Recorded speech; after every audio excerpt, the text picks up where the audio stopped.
everyone, and welcome back. We are at the desk again. I've been filming in this other room over here because the lighting is better, and I'm not sure how well the lighting is in here today. I tried to add a little, but we'll see. Anyways, we are back at this desk, and if I can get some better lighting in here, we will continue to film here. Anyway, today's video is going to be the Nivea wear test against a regular primer, and I wanted to show you the two that I have. So I've talked about this before in a haul video, and this is the Nivea Men Post Shave Balm.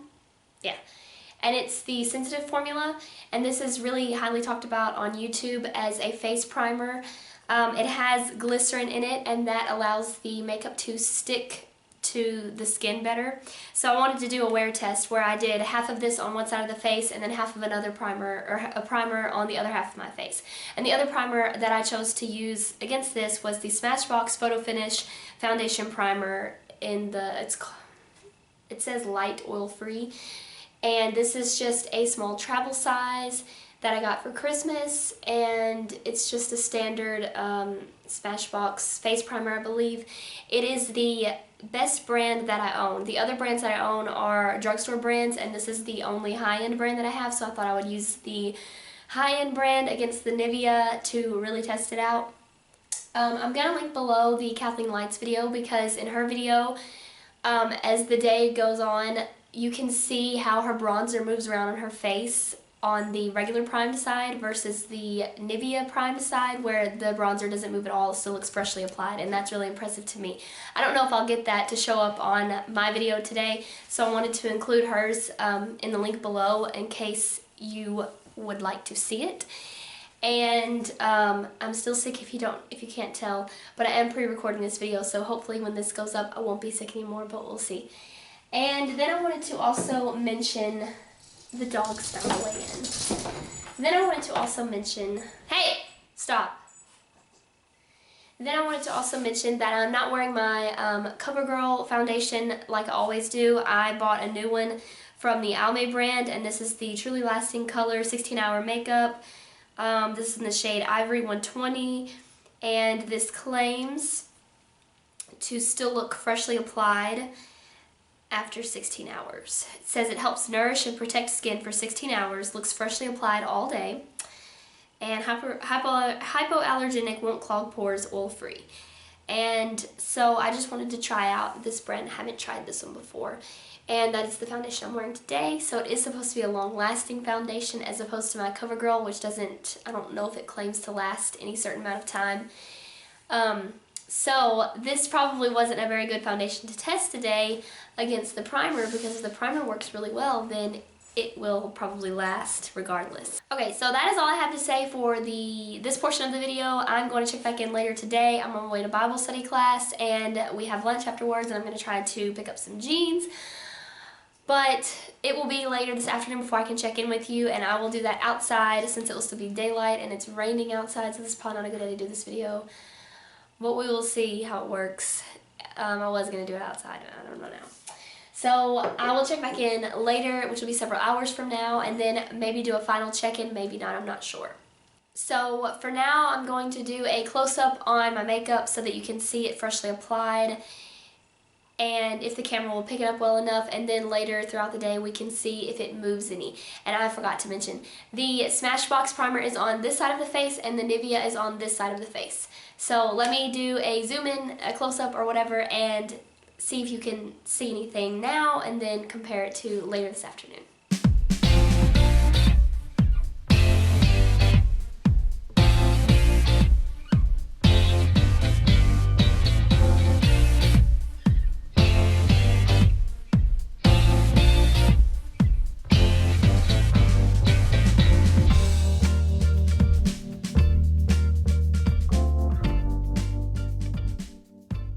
I'm going to zoom you in a little bit closer to my nose area, because I've noticed lately that when I'm wearing makeup it really starts to separate around the nose area, and it's really gross. So I'm going to do a zoom in on that so that you can see how it looks now, and then later this afternoon if it moves around we'll be able to tell.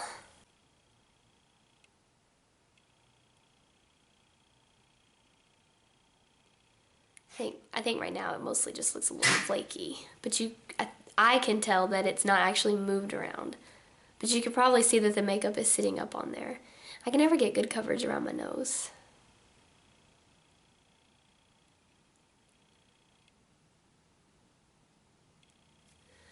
Okay, I've still got the camera really close, but anyways, that's all for now, and I will check back in with you later to see how the makeup is moving around. Hopefully it's not, and we will see how the foundation primers are holding up. I am back with my check-in, and it is 7:30, so we skipped the entire afternoon. It rained all day anyway, so probably wasn't going to be a very good idea to go outside and film the makeup as it wore, but I'm just not getting home. We actually had a pretty fun day out. I finished my Bible study class, and then my husband met up with me and my good friend Teresa, and we went to lunch at Dairy Queen, and then I went over my last 2 weeks Bible study lessons with her because I needed to get caught up. And then after that, we sat around and talked, and then Anthony and I went out shopping because I wanted to get some jeans. So I found 3 pairs of jeans at our Gap outlet. Dogs.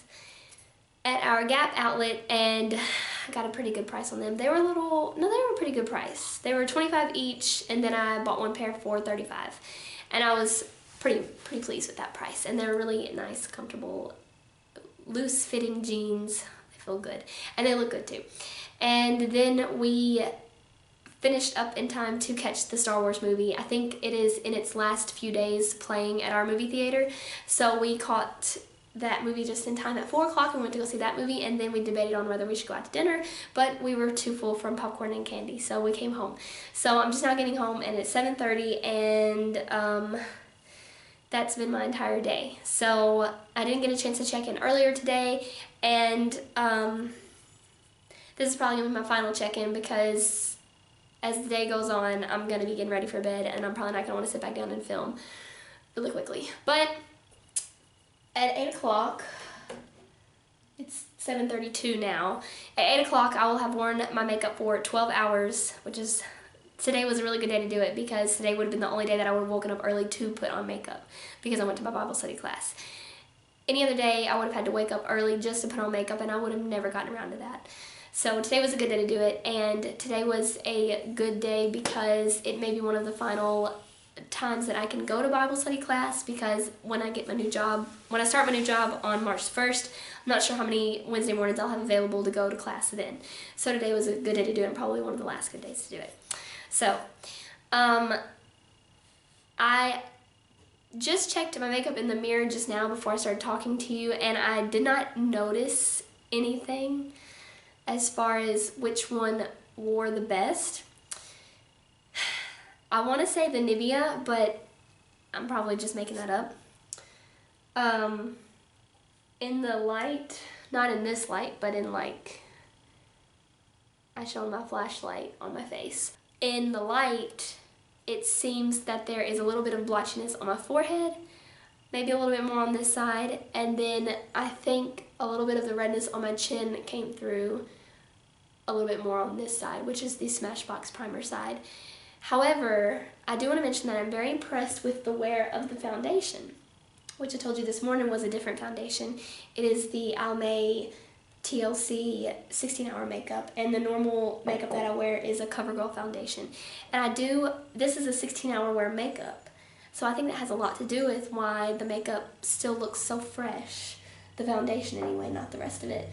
I noticed that the under the light, I had my flashlight on my phone turned on, and I was shining it on my face, and I noticed that all of the highlight just seemed to move all around my face and just ended up everywhere, which is interesting because I didn't think it was supposed to do that. I thought it was the Becca highlight in the shade Opal, and it was the little travel size that I have, and I thought that it wouldn't move around. I thought once you placed it, it stuck and stayed pretty well, but it seems to just be moved all around like glitter, like I just rolled in glitter. But anyway, I think that the foundation is really good. I am very impressed with it, and so I think that might have to do with how well it stayed today. because normally when I wear my CoverGirl, I have noticed it lately that it will separate on my nose and on my forehead and it looks patchy. And I didn't notice that before, but I have noticed that recently. And this Almay didn't do that. I think it pretty much stayed in place. I cannot tell in regular lighting, like in this video, that it has moved very much. And when I look under the light, it doesn't really look like it either. It does still pretty much look freshly applied, which is what it said it would look like at the end of the day, which is very impressive. So with this video, I've learned that I'm more impressed with the foundation than either one of the primers. And maybe the primer had something to do with it, maybe it didn't. I'm not really sure because I tested out a new foundation today and that probably wasn't a good idea. But I do think that both primers were about the same.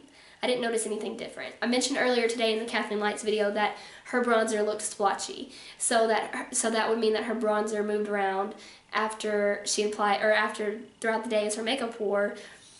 And I think that had a lot to do with the primer. At least she mentioned that it did. My bronzer didn't seem to move around. The only thing that moved around my face was the highlight, but it moved around on both sides, all over. I had it applied on my forehead and both cheekbones and a little bit across the top lip and just a little bit on the chin, and it seemed to move around everywhere. And I think that had more to do with the highlight than the primer. So I'm going to do a close-up so you can be the judge for yourself if my camera will be a good medium. But my personal opinion, I don't see a huge difference between the Nivea and the Smashbox. Now there might be a bigger difference between the Nivea and just any normal drugstore brand primer, because I haven't tested against those. But then again, the Nivea is a drugstore product, so my final verdict is that I haven't personally noticed a difference between these two primers together. And I have worn the Nivea primer once before on its own, and I didn't notice a major difference with it. I thought it did just as well as any of my drugstore primers. So I don't know if maybe I haven't found a really good Holy Grail primer yet, and all of them work the same for me, and maybe they all work bad for me and I don't know the difference, or maybe they all work really well for me and I don't know to take advantage of it. But my final verdict is that they both seem to wear pretty much evenly, and like I said, that could have to do with the foundation. The foundation does seem to be a pretty good foundation. I think the day that I wore the Nivea by itself as a primer, I think I wore the CoverGirl foundation, but whatever foundation it was, it seemed to wear the same on me as it did without a primer. So I can't say that the Nivea is like a new go-to primer for me, but it would still be a good consideration for a primer in the morning when I'm getting dressed and I want to throw a primer on my face. So I think I'll give it a good thumbs up, but as far as comparison, I don't see that it just is a little game changer. But that's probably just me. I don't have a very professional opinion. So I'm going to do a zoom in on my face really quick so that hopefully you can see any differences yourself and make up your own mind. But other than that, that is all I have to say about the Nivea Post Men Shave Balm. The Nivea Men Post Shave Balm. Okay, this is my zoom in, and all of my lipstick wore off from earlier today, so that's why I don't have any on.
this video for today. I hope that you enjoyed, and I hope that you were able to make up your mind on yourself about the Nivea